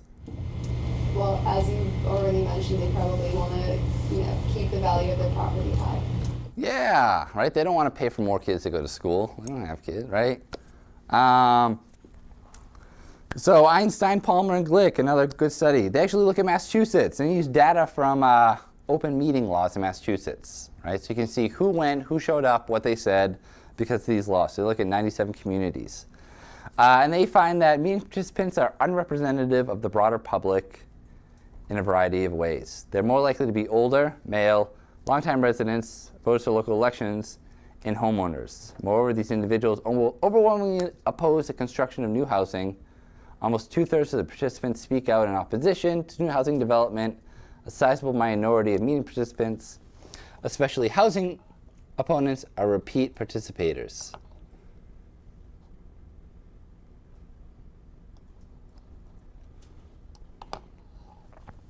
So the people who show up to zoning board meetings are the most vocal ones who say, like, no more building here. People who are pro-building simply don't show up to the meetings. Right? And it's really hard to do that. Again, this burns a fire under my ass, and I've been to like one meeting because it's really hard for me to participate. Right? I come home from work, I got kids, I can't show up to a 6 o'clock, 7 o'clock meeting to say like, no, don't listen to that old fart, like build a bunch of condos there in that old spot. Right, and one of the issues, a lot of people who show up to these meetings, and I love this study because they studied Massachusetts, and they talked to one guy in Beverly, right, and they make everything anonymous, but if you live there, you can sort of figure out who it is. And they were actually talking about my neighborhood, right? Do you know him? I have a feeling I know who it is. They were talking about my neighborhood, where I lived at the time, while they were undertaking this study. So they say, a few of the comments fell into the neighborhood characteristic umbrella, appear to be sort of racialized. So one man in Beverly, that's where I live, a town that is 83% white, critiqued the design of a building as ridiculous. He said, Beverly is going to look like Chelsea.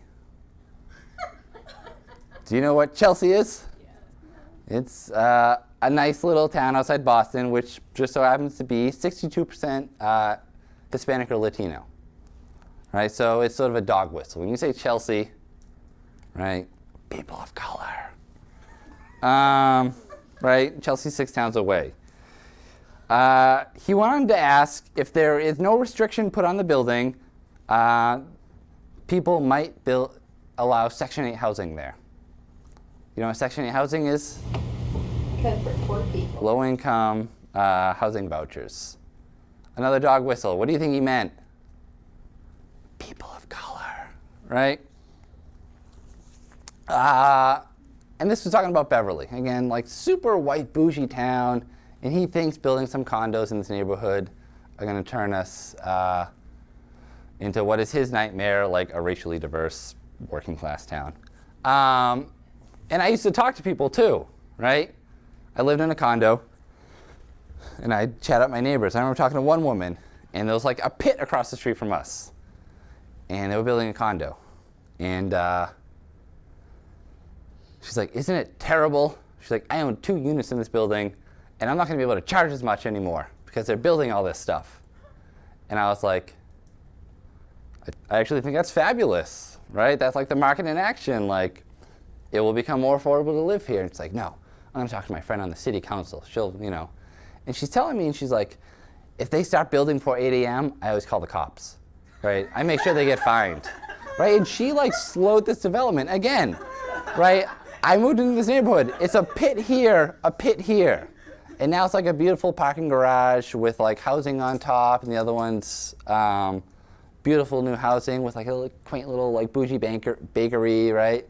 It's really nice. But this lady was so afraid she wouldn't be able to charge as much rent that she put every obstacle she could in front of it.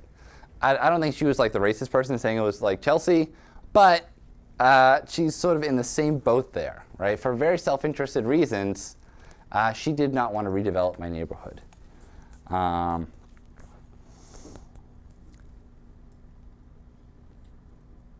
So these are 2 big obstacles, right? That the people that we expect to be pushing for these movements aren't, right? For a lot of self-interested reasons. And the ability to do so, like a sit-in at a zoning board meeting is just not sexy at this point, right? So you'd have to figure out, I do know a guy who works for a housing development agency, and he has like mob zoning board meetings with like pro-housing people, and it's been effective, but it's really, really hard to do that. That's not on a lot of like progressive social movement radars at this point.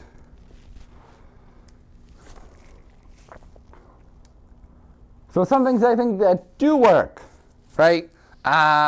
Recent Republican tax reform legislation, everyone hates it. As a housing person, I absolutely loved it, or parts of it, right? For 2 reasons. I think they help weaken underlying subsidies for NIMBYism, or not in my backyard. So how many of you guys have heard of the home mortgage interest deduction? This is where I hope to get you guys super excited about tax policy. So right now you can deduct the mortgage that you pay on interest for your mortgage. Wait, deduct the interest that you pay on your mortgage. Right? From your federal taxes, right? So we know that this mostly goes as a deduction. So it mostly goes to rich people, mostly goes to rich white people who buy big houses, right? So a lot of people argue for it because they think it helps lower the cost of buying a house. All the research we know says that it actually just induces people to buy larger houses, right? So if you lower the cost of buying a house, people just buy bigger houses. Right? And I think this actually is an impediment to more building because once you buy a bigger house, you're invested in sort of this low-density neighborhood. So they've tried to limit it many, many times in the past. It was limited at $1 million for a very long time, but sort of real estate interests usually push back against it. So that's something we have in the tax code, and something that's called the SALT deduction, the state and local tax deduction. Reduces the cost of opportunity hoarding. I don't know where the ing went. So the other thing you're allowed to do is deduct your state and local taxes from your federal return. So whatever you paid in property taxes, you can then deduct that from your federal taxes, right? So it lowers your taxes overall. So my big issue with that is that it subsidizes sort of building an inclusive or an exclusive community. So take, for example, let's pick on Wellesley, right?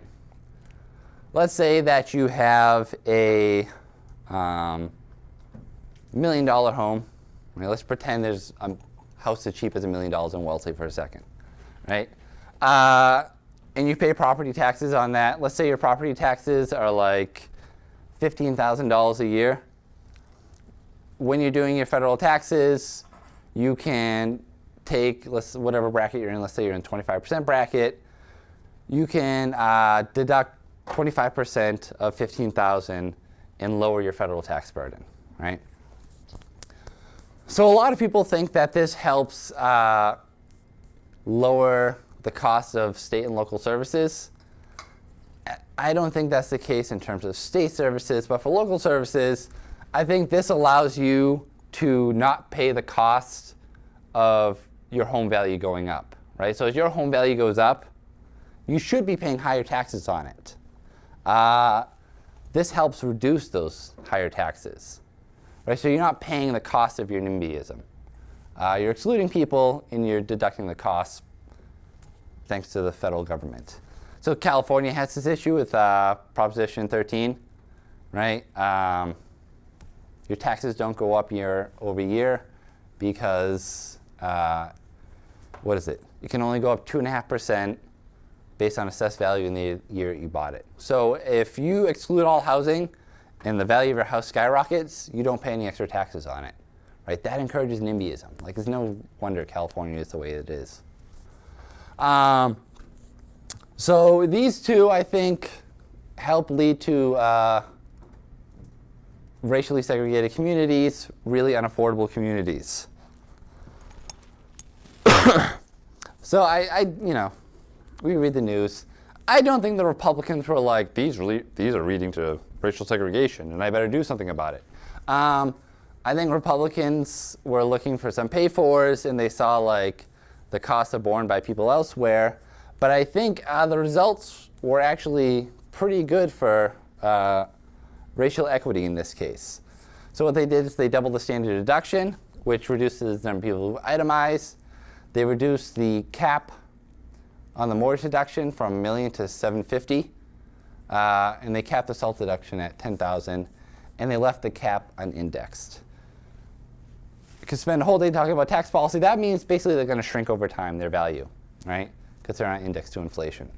You know, $750 10 years from now is not going to be worth what it is today.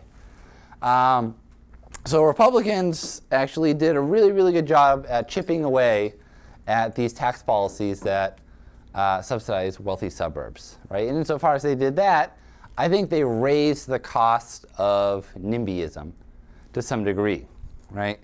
So we can think of, collective action, social movements to help push back against some of these regulations. But if people aren't fighting for them out of self-interest, then if you get rid of that self-interest or raise the cost of that self-interest, you can slowly weaken these things over time. Totally not going to solve them, but I think it's going to help a bit. Okay. Thoughts going forward. Okay. I'm going to wrap it up just because I like throwing ideas at you guys and then making you talk all night about them. Importance of tracing inequalities to their potential structural sources. So I think markets take a lot of crap for like racial inequality, but I think we need to look more closely at the institutions shaping those markets, right? A market is only as good as the institution shaping it. So there's a lot of cases where we don't look at these racialized structures or racist structures, but upon closer examination, we find like they're pretty problematic. How should we think about strategies to reduce racial inequalities? I think this is like the big question of our lifetime. So for a lot of housing stuff, we find that the people that we would expect to be front and center in the battle for racial equality, when it comes to housing, they're not willing to go that final yard. They're not willing to build more dense communities, things like that. How do we do that in that case, right? We can reply on like Republicans, trying to be jerks and like put the cost on other people. But how do we get someone to actually tackle this head on in a way that will increase racial integration? And again, how can we apply these insights to other forms of inequality, right? Class, gender, sexual orientation, all that good stuff. Okay. I'll end there. We have 5 minutes plus. I'll stay here forever. Talk about things that we didn't get to cover. Things where you think I'm like totally wrong, or things that you want me to expand upon. How is the migration of people from New York City and New York State to Florida and to Texas going to affect the whole? Yeah.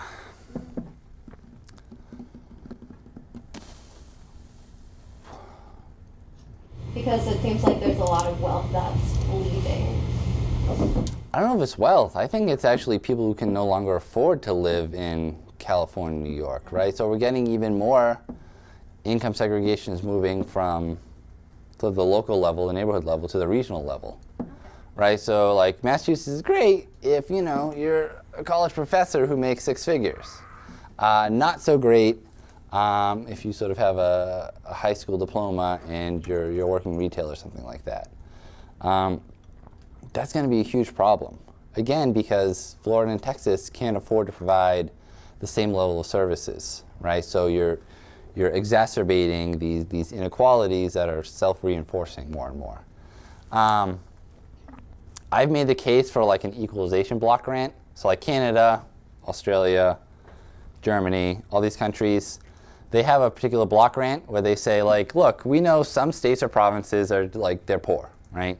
But we want them to be able to provide the same level of services without raising their taxes really high, right? So it's kind of crappy if your choice is like subpar services or higher than average taxes.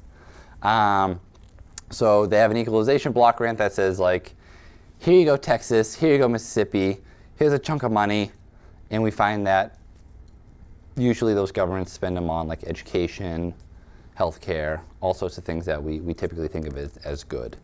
So I would be in favor of something like that to help reduce it. I know I have to read more on it, but in Minneapolis, that's been pretty effective. You don't have a huge opposition to building more because they have like a regional equalization program, right? So a chunk of your property taxes in Minneapolis go to like poorer suburbs. I know a lot of people who have second homes in upstate New York around Millbrook are now selling those properties because of Trump's new tax and that sort of thing. Yeah, so Cristobal Young has done some research on like tax flight, and he finds it's like next to nothing. Okay. So most people are pretty embedded in their communities. So like if your taxes go up and like you're born and raised in Massachusetts, New York, you're not going to move to Florida just because they don't have an income tax, right? Because then you have to live in Florida, right? So like. It is though. It really is. Say that. So what they find is just that people, they'll just pay more taxes. Like when you cap something like this, they're not going to move. Like I know like liberals fear this and Republicans like cackle thinking how good it will be, but the evidence is just not there that people move. Some people do, and they all go to Florida, but they're like millionaire playboys who already have like 3 places elsewhere. They just change their residency, right? So it's like a marginal move. Yeah, I mean, I'm not moving to Florida just because my taxes are going up. No offense to Florida. Does anyone really want to be in Florida? So maybe not shitting on the state, but I haven't read the research that you're talking about, but I know that like for Connecticut in particular, Connecticut had very, very high corporate taxes, I believe state corporate taxes compared to like Massachusetts and New York. And so, GE and like UBS and all of these really large companies that had been headquartered kind of in like in the county that I'm from, kind of all left and moved to other places. I think GE actually came to Massachusetts. And so that's one of the things that the place I'm from in Connecticut, I think has one of the largest net migrations of people, especially wealthy people, out of the state. And my parents are an example. Like granted, my parents moved because my dad got another job, but it doesn't hurt that Texas has no state income tax. And that's one of the reasons that like it's very, very attractive to people coming from places like California and Connecticut that have really, really high levels of taxation. I granted, I don't know all the So- numbers on the top of my head, but like anecdotally, I think there might be some. Yeah, no, that's why my parents just moved to Florida. Oh, so you're just okay. I'm I'm with with you you with that. axe to grind I'm there. with you with that. Yeah. Yeah, so capital is highly mobile, right? So companies will move based on taxes, right? That's why I actually think the corporate tax cut was a good idea, because companies will move elsewhere if taxes are significantly lower. Being for companies, like they want a skilled workforce, right? So, I don't think there's like a fear of a race to the bottom by cutting taxes, because people live in Massachusetts because you got a killer workforce here. So I think taxes do matter for companies more, right? So you shouldn't jack up taxes on them just to use them as a revenue source. But for people, it's anecdotal because like they don't show up in a statistical regression, right? And usually they're like, again, highly mobile people who maybe sports players deciding like San Antonio versus Boston or something like that. But for 99.9% of people, like it doesn't matter that much, right? Locally it does, right? That's why I like it on the local level, because living in Wellesley versus Newton versus Framingham, people will move based on that, and you sort of want geographic dispersion of really wealthy people. You don't want them all isolated in one place. I mean, it's like why everyone moves out of Westchester to the surrounding counties, because the real estate taxes are so high. Yeah. We could afford to live in Westchester with the taxes, so Who can't afford to live there? Yeah, so for me, I'm like, oh, beautiful. Like, Westchester is like a wealthy enclave. Like, I want you to live amongst the normal people, right? Contribute to other tax bases that have less resources. So on that level, I see it as a good thing. So what you were talking about here, I kind of think that like what's happening right now in I think Los Angeles with the teacher strike, that I see a lot of similarities between what you were talking about in this presentation and then also all of the complaints that the teachers are citing as rationale behind their decision. The fact that they are highly unequal schooling systems or educational systems, that they have one of the largest public school systems in the country, if not the largest, and yet still receive, not a fraction, but less funding than other places. So I guess, would Los Angeles be kind of a textbook example of some of the things that you're talking about here? I mean, California more generally because of Prop 13, right? So you have someone with a $5 million home that they bought for, $500,000 20 years ago, and they're only paying taxes on like 600,000 of it, right? Wasn't that on the ballot this year? So they try this thing where they do a split roll, where they get rid of for business or commercial property, but not for residential property. But again, that might create pressures on businesses who are now going to face the higher cost of taxes. Some won't move, but some will decide California's no longer worth it. But yeah, California is, in terms of property taxes, one of those weird ones where in a lot of places they face the same issues as like West Virginia, where the property tax base is like nothing because Prop 13 has really limited it. So it's not surprising that you see teacher strikes in California. For the same reason, it wasn't surprising you saw them in West Virginia and Kentucky and a lot of other poor places. And how long has that proposition been in place? Since 78. Yep. Is there any group of people who are trying to get rid of it? Yeah, so I think in the last 5 to 10 years, there's been a YIMBY movement, right? And they're like, let's just, everyone's talking about NIMBYs, no in my backyard. Let's just call ourselves Yes in my backyard, right? So they're pretty big around here, and in some other places, but they have a hard time gathering a broader movement. I absolutely love them, right? Their slogan is legalize housing, right? I'm like, hell yeah, right? But again, it's hard to find a constituency, right? So you can have a bunch of like hippie-looking guys in Somerville showing up to meetings and saying one thing or the other, but getting that core amount of people to show up and getting a city council to listen to you or the objections of homeowners, it's still a pretty daunting task. So I don't think anyone has a good answer yet. That's why I'm, just telling you guys the gospel. Hopefully you guys will figure it all out because you're younger and smarter. But it's still an uphill battle at this point. Minneapolis, I think is a good case study. I love that new zoning ordinance they passed. I don't know how they were able to do it.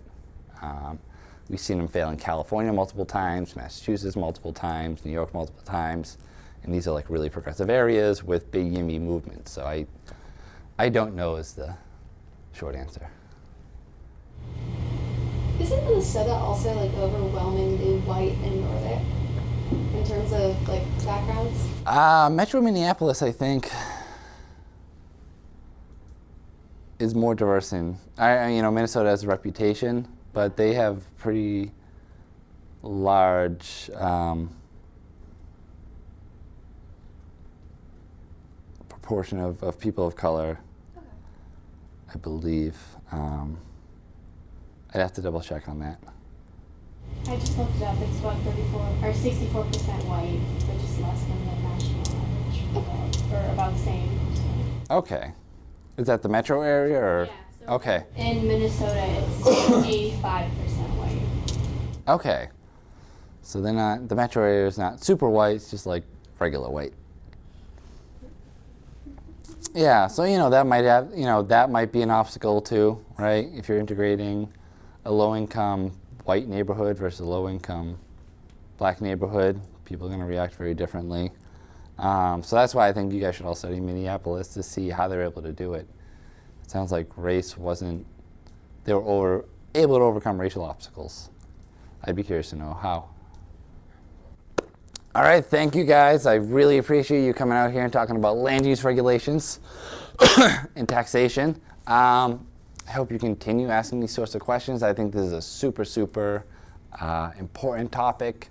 And now that I've come here to talk, you guys have all my contact information. If you have any follow-up questions, want to know about any of these papers, like I'm yours for life. You can always contact me and be like, hey, McCabe, I want to know more about like regulation of minimum lot sizes in Houston. And I'd be like, oh, here's some papers to read. So that is my promise to you guys. Thank you and enjoy the rest of the winter session.